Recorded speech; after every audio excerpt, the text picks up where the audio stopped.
I'm Tom Peyton, and this is SEO in 2023 Additional Insights.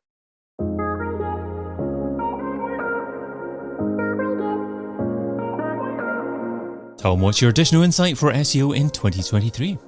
My insight is to focus primarily on user experience and optimizing for the user journey, basically. Okay, optimizing for the user journey. So maybe let's drill into specifics that hopefully positively impact organic search. So what sort of user experience should you be optimizing for?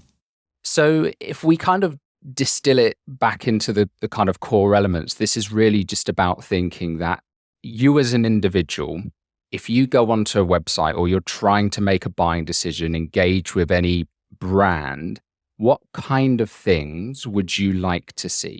So from the navigation of the menus, how easy is it for me to find where I want to get to on your website, all the way to asking the question of, can I trust this individual?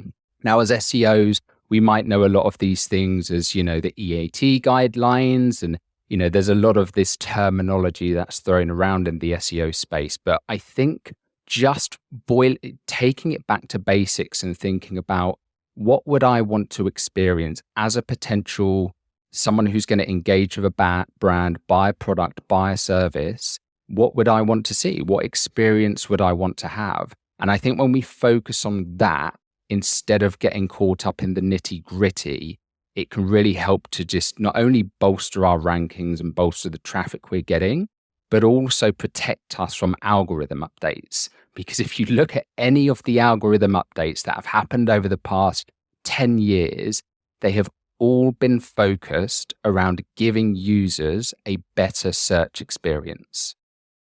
And I think when we go outside of that, is there still a case for squeeze pages? Because what you're initially sharing there is you were talking a lot about navigation and what the user is next looking for. Squeeze pages traditionally enhance conversion rates, but they're not necessarily great for users in helping them find an alternative, and they're not necessarily great for search engines because they don't show other links on your website necessarily.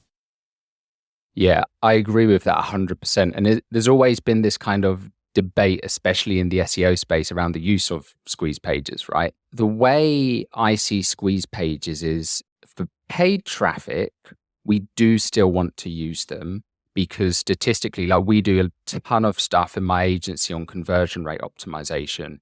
From all the tests we've run, if you can simplify, strip out that menu header, get rid of options, you're generally always going to see a higher conversion rate. But as you said, with SEO, I think Google does put a lot of value on giving people an easy user experience. So there are some things we can do to take a hybrid approach though. And like you'll see with a lot of very high converting websites, what they do is instead of having a ton of items in their menu header, they might subcategorize things better. So they put things into like subcategories. The use of like mega menus is another great one where you're able to condense the amount of options somebody sees when they land on a website. So you're eliminating confusion, but you're also still retaining the SEO benefits whilst also improving that user experience and subsequent conversion rate as well. Okay, if you're doing that, so if you're going for that compromise, if you like, does that mean that sort of page, and we're potentially going off topic a little bit here, but is that sort of page a good landing page for PPC as well? Or for paid search, do you tend to always see pages that are designed specifically for that medium? It depends on the objective of that paid search campaign, because for example, if we're running like a top of funnel campaign where we're more looking to kind of call out a particular audience, we're later going to retarget them, a lot of the time we will use blog content for top of funnel campaigns because the purpose of that click, the purpose of that campaign is to get our audience to raise their hand and to demonstrate credibility, authority, and trust. That's what we're looking to do. And we are then going to retarget them. So actually, we want to encourage at that stage people clicking around and them getting to know about the brand. It's only when we're then driving that conversion later in the funnel, that's when we may use squeeze pages. Got you. Okay. But obviously your core tip is around enhancing user experience and perhaps even assisting your SEO efforts by doing that. So how does an enhanced user experience actually deliver on increased organic traffic?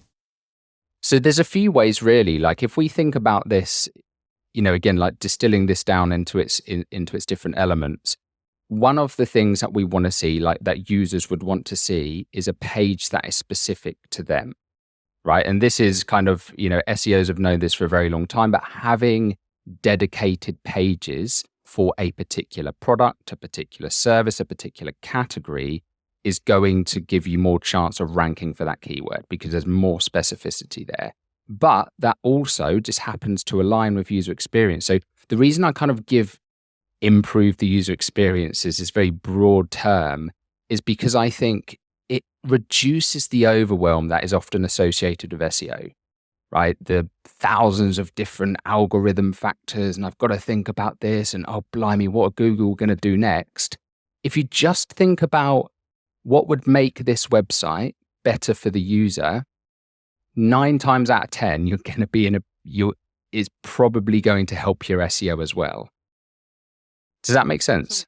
Yeah, it does. Yeah. So where does the importance of improving your user experience lie in relation to other SEO activities? Because I'm thinking that things like maybe the technical health of a website, making it faster, and perhaps doing basic optimization such as page titles could be more important initially to get the understanding from search engines. Is it more or less important than those areas? And are there other perhaps areas of SEO that you could list that you think are less important than user experience?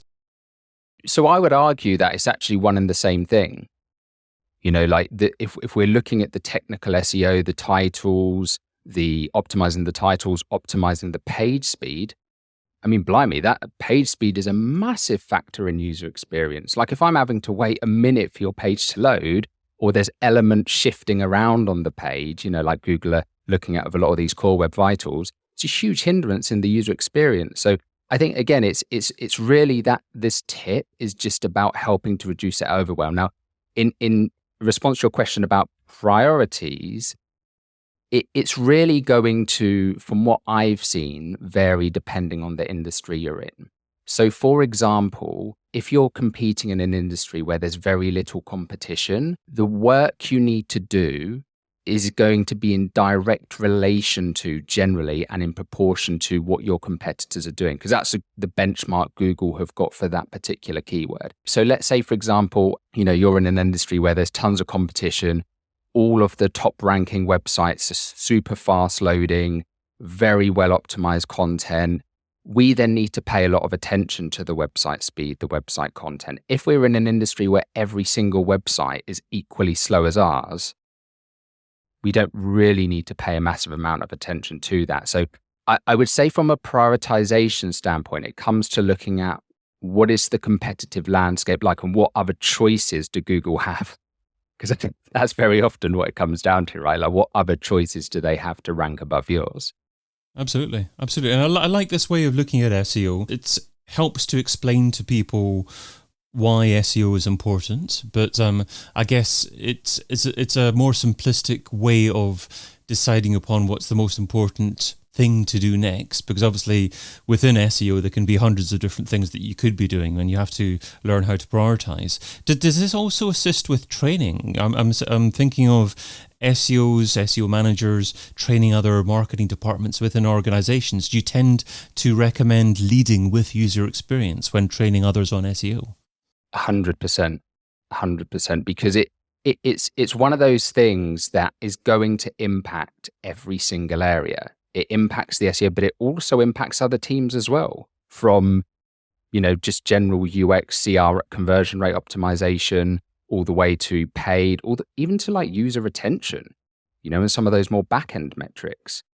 Because if you've got rubbish user experience, people probably aren't going to be coming back to buy from you again. So it really does impact all areas. So yeah, I think from a training, it kind of does cascade down into all of these areas really. And it just kind of really allows you to recenter. And how do you ensure that you don't miss anything? Because it's all well and good, I guess, to look at things from a user perspective, but that's not necessarily the way that a search engine perceives it all the time. That's true. That's true. And I do think, there's, of course, as SEOs or whatever, segment of marketing you're working within, it's so important to stay up to date with what's like AI, for example. Like what is going on in the kind of near term and long term that could potentially impact this.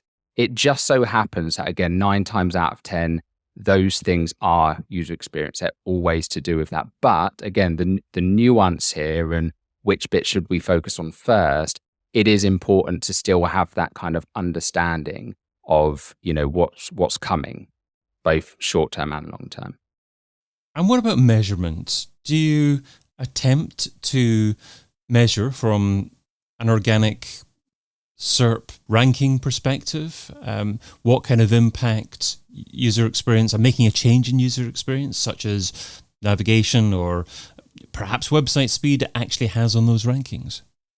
Yeah, so measurement is, I think, one that's, like for any marketer, it's one of those kind of just bottomless pits, really, measurement. And the way I like to see measurement is kind of only looking at the things that matter, like right now, like looking at everything within context, right? This is always like the most important thing. So it's like, for example, if what I would always want to do, like if we've had a drop in traffic, let's say, just as a hypothetical example here, what I would be looking to do is firstly look at what's the keyword that has resulted in that drop of traffic. So instead of just looking at all these things, like, oh my God, is it our link profile? Is it this? Is it that? Let's firstly identify what is the keyword that we potentially lost that has big search volume where we've dropped positions that is causing this. And if we find one keyword where it's like, okay, we can confidently say this is the issue, we've lost this keyword, this was huge search volume. Now let's look at that particular page or pages that were ranking for that keyword. So we're kind of narrowing down our focus in terms of where we need to be putting our attention, because otherwise the issue with measurement, there's 1,000,001 things you can measure. Where do you even start? So I like to see the measurement aspect as just make sure it's contextual to what you're actually trying to achieve from measuring this specific thing, if that makes sense. Absolutely, absolutely. So how often do you bake user experience into the strategy that you set? Because I'm thinking that maybe once every 3 months, once every 6 months, it might be worthwhile doing a deep dive into what's happening on the website and perhaps setting out a strategy from that. Is there a regular frequency that you recommend for this, or is it just on an ongoing basis? So I would actually even just on an ongoing basis and as regularly as possible. But even if we take out, because you can build in formal processes for this and have checklists and stuff like that. But I would boil this down to just a very kind of fundamental, almost like common sense type exercise. Let's say we've just published a new blog or a new bit of content. It's amazing how often SEOs do this. And even you see this with like web developers as well. They'll create something, but then they don't actually go through that themselves and pretend like they are a user and just do that. Let's just say, okay, let's play this out. Let's say I had typed in the keyword that I'm looking to rank for here, and I had landed on this page. Would I be happy with this? Is this allowing me to get to the answer that I want to get to quickly, easily? Do we have a table of contents, for example? Do we have images to support what I'm talking about? If I scroll down this page, is it just all text and it's like really difficult to read? Because again, those things, even though this is indirectly related, if you don't have images, even though it's, we can debate about the use of images in SEO, the impact of that is you're going to have a high bounce rate because it's not nice to consume that content. It's not broken up. It's just loads of text. And that bounce rate, as has been shown in a lot of studies, it is probably going to affect your SEO and it is probably going to affect your rankings. So it's really just looking at it from a, process aside. When you publish a bit of content, when you, secure a backlink, whatever you've done, just think about how is this supporting the user here? Is it not easy, though, for whoever's creating that content to almost go blind to the mistakes in that piece of content? And is it necessary to get some kind of third party? And if so, how do you recommend setting up that third party approach to review the content that's been produced? Very good question. So yeah, like peer review and having, whether you kind of do this across your team or have people in other teams to review content after it goes live, absolutely is going to be important, because it is very easy. And, I do this all the time myself as well. So, we've kind of set up processes internally where we'll kind of check out each other's content, and as painful as it can be, to hear you've, missed something or not done something. And this isn't so much of a, I don't like how this is written. It's more, again, the instruction for your team members and anyone who is kind of cross-checking content or cross-checking anything you're doing is, again, user experience. If you were looking for this thing, what would you improve to make this a nicer user experience, a better user experience? Yeah, that's a really important point there. So make sure the lenses that you're viewing the content through is just from a UX perspective. Great. Okay, well, you shared what SEO should be doing in 2023, so now let's talk about what SEO shouldn't be doing. So what's something that's seductive in terms of time, but ultimately counterproductive? What's something that SEO shouldn't be doing in 2023? So the thing I've seen time and time again, and I fall into this trap as well, is still focusing on the quantity or length of content that we are putting on our websites. It's this kind of thinking of like more is better. It's such a seductive thing for SEOs of like, wanting to, but if I include this as well, then this is going to be the best article in the world and Google's going to love it. Again, it comes down to this user experience. This was a wake-up call for me when I was looking through my own content and asking myself, hang on, all I wanted to know was this. And I've landed on a page that just has tons and tons and tons and tons and tons of stuff on it. It's not particularly useful for me or a nice experience for me. So I think what we need to be focusing on 2023 and beyond is, again, just not putting too much emphasis on how much content or the length of content. And I think, again, we're seeing from even articles and pages that are ranking in Google these days, they're often not the ones with the most content.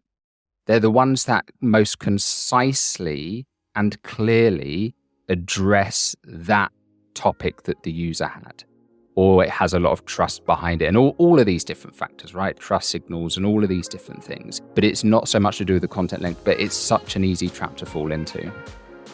Lots to think about. Tom Peyton is the co-founder at Elevate Digital, and you can find him over at elevate-digital-solutions.com. Tom, thanks so much for adding your additional insight to SEO in 2023. Thank you, David. I've been your host, David Bain, and you've been listening to SEO in 2023 Additional Insights, a majestic series that complements the original SEO in 2023 podcast, video series, and book. Find out more over at SEOin2023.com.